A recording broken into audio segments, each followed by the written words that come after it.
একজন বাবা আদরে দুই সন্তানকে কাঁধে বসিয়ে হাবুডুবু খাচ্ছেন গলা সমান পানিতে। একটু বাঁচার ইচ্ছা, একটু বাঁচানোর ইচ্ছা। কাঁধে নিষ্পাপ দুই শিশু কাঁদছে ভয়ে, আতঙ্কে কিংবা বাবার প্রতি অসামান্য মায়া থেকে। এমন একটি ভিডিও ছড়িয়ে পড়েছে সামাজিক যোগাযোগ মাধ্যমে, যা দেখে আবেগপ্রবণ হয়ে পড়েছে নেটিজেনরা। সাধারণ মানুষসহ অনেক সংবাদ মাধ্যম প্রচার করছে এটি সম্প্রতি চট্টগ্রামের বন্যার কোনো ঘটনা। তবে ফ্যাক্ট চেকিং অনুসন্ধানের ডিজিটাল মিডিয়া দ্য ডিসেন্ট জানিয়েছে এটি বর্তমানে চলমান কোনো বন্যার ভিডিও নয়। অন্তত 2 বছর আগের ভিডিও এটি, যা অনেকেই ভুলবশত কিংবা প্রোপাগান্ডা ছড়াতে নতুন করে পোস্ট করছে। রোববার ফেসবুকে দেওয়া এক পোস্টে এ তথ্য নিশ্চিত করেছে দ্য ডিসেন্ট। এর আগে চট্টগ্রাম, কক্সবাজার সহ দক্ষিণ পূর্বাঞ্চল ও উত্তর পূর্বাঞ্চলের প্রায় 7টি জেলা তলিয়ে গেছে ভারী বর্ষণ ও পাহাড়ি ঢলের পানিতে।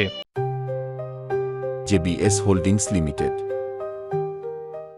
এছাড়া রাজধানী ঢাকা সহ দেশের প্রায় সকল জেলায় বৃষ্টি ও অতিবৃষ্টির কারণে পানি জমে জনভোগের সৃষ্টি হয়েছে। এর মধ্যে এ ধরনের পুরনো ভিডিও মানুষকে অহেতুক আতঙ্কিত করে তুলতে পারে বলে মনে করছেন বিশ্লেষকরা।